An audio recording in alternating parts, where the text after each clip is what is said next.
Welcome, everybody, to Philosophy of the World. My name is Jacob Rickner, and today we're going to be going over an extremely brief outline into the various things I hope to cover in this series. And as the title suggests, it's going to be a study of character and God. And I understand that's a very broad topic, but that's how we like our topics, very broad. To get into it, we first have to establish our arche or principle. Now, principle means to take first. And so this is going to be our starting point. For me, that will be God. If you don't like God, you could say life, whatever floats your boat, but you got to have one regardless. I'm going to use the word God. Now, when we're considering the arche or principle, we're concerned with two fundamental questions. Where did we come from and why are we here? Now, another way of talking about these two questions is beginning and end. That when we talk about the beginning, we could mean the source or the origin, the cause of everything.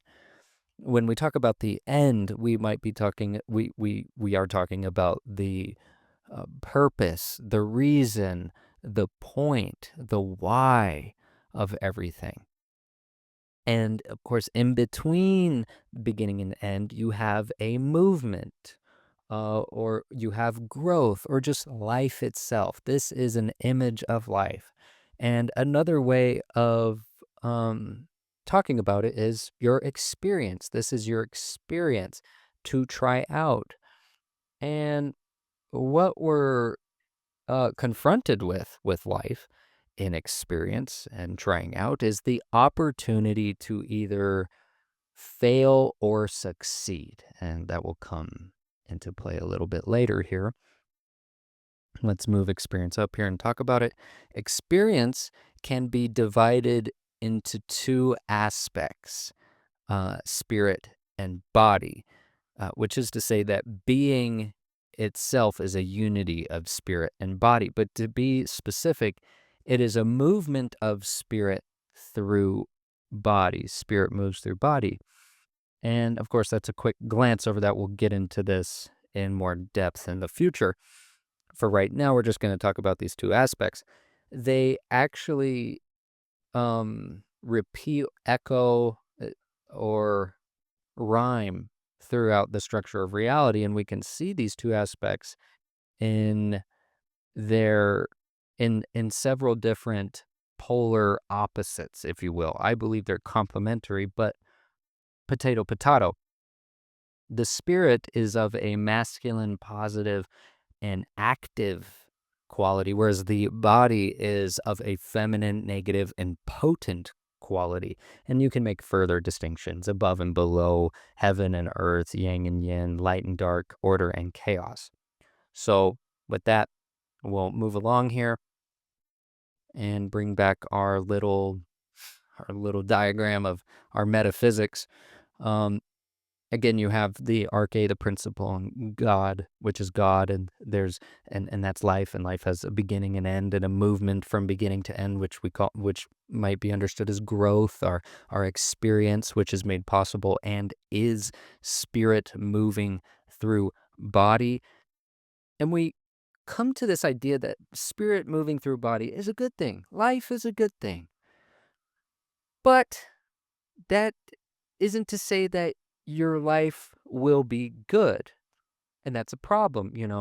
That's the problem of life. You have the opportunity to succeed or fail.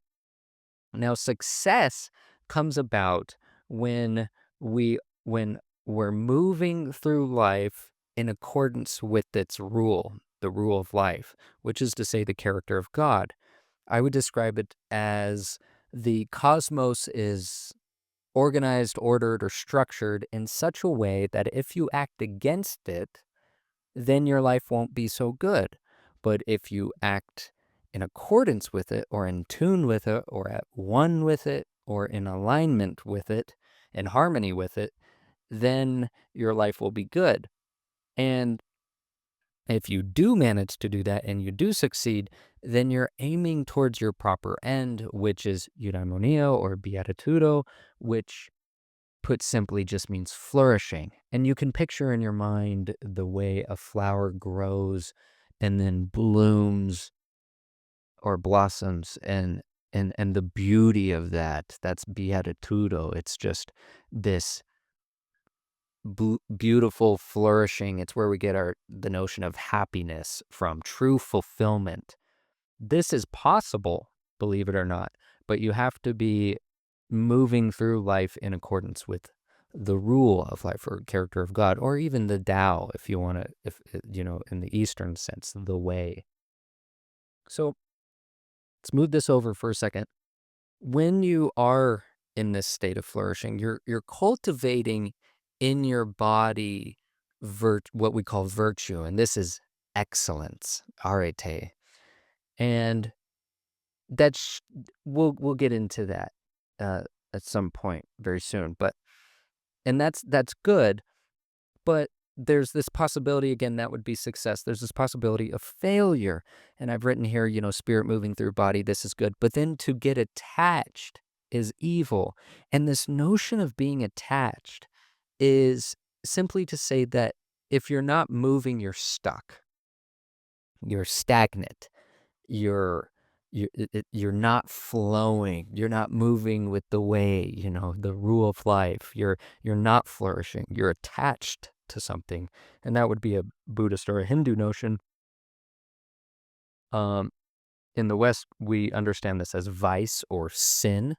This would be like as vice, implies like a clamping down, like a being stuck. Of course, the word comes from this notion of being wrong. You're in the wrong, which, like sin, which means missing the mark, missing the target, aka missing the end, not flourishing. Um, this is all wrapped in a network of understanding around this central idea of evil, and we're going to get into that. So, when you are flourishing and you're cultivating virtue, you are ascending. You're anagogically ascending up. You're moving towards God, your proper end. And as a result, you become more holy, which is to say, you become more whole. You're integrated and you experience joy and prosperity. And of course, on the opposite end of that, you have our notions of brokenness and fallenness and death. And there's an even further recognition you could have that when everybody is oriented towards the same goal and we all share the same intention, let's say that is our flourishing, then that means we must work together in order to get there. And you get the typical cliched standard notion of everybody, love is all you need, come together type idea. But there is truth to that notion that we actually integrate together and we become one as a society if we're all oriented towards the same end. And that would be something like eudaimonia or flourishing. But again, on the other side of that, there is this notion that if we're not pointed towards the same end and we are getting attached and we're fallen victim to sin and we have all these vices, then we start to become broken. We're alienated from each other. We actually start to drift apart. We spiral out uh, away from each other, fragmented. And ultimately that leads to death, of course. So well, all that is extremely important. Another topic we're going to have to go over is emotion and the role emotion plays in the cultivation of either virtue or vice. And so the claim I'm going to make is that there are 7 core emotions, which I picked up from an affective neuroscientist named Yak Panksepp. And I noticed that his emotions that he outlined actually correspond to the virtues that we have in the West quite well. And then I made an even further recognition that each one has a corresponding color. And that's really cool. But um, just to put a pin in that, in the color idea, let's just focus on this here that the emotions are of the body. So you have this, again, this difference in the aspects of being. You have the emotions are of the body, and the virtues are of the spirit. And your virtue is a directing of your emotions towards meaningful action, towards their proper end. And how to do that, how to cultivate virtue, how to um, uh, get yourself out of vice, to free yourself from the grips of vice. All of that I want to cover, and we'll get into the colors idea as well. So if you're interested in that and you want to, I don't know, follow along, then go ahead and do it. I hope to. I don't know how soon I'll release videos, but um, either way, it's gonna be good. So if you're interested, go ahead and keep watching. With that said, thank you so much for listening. I really appreciate it. It's kind of crazy that anybody would watch this. So awesome. Bye.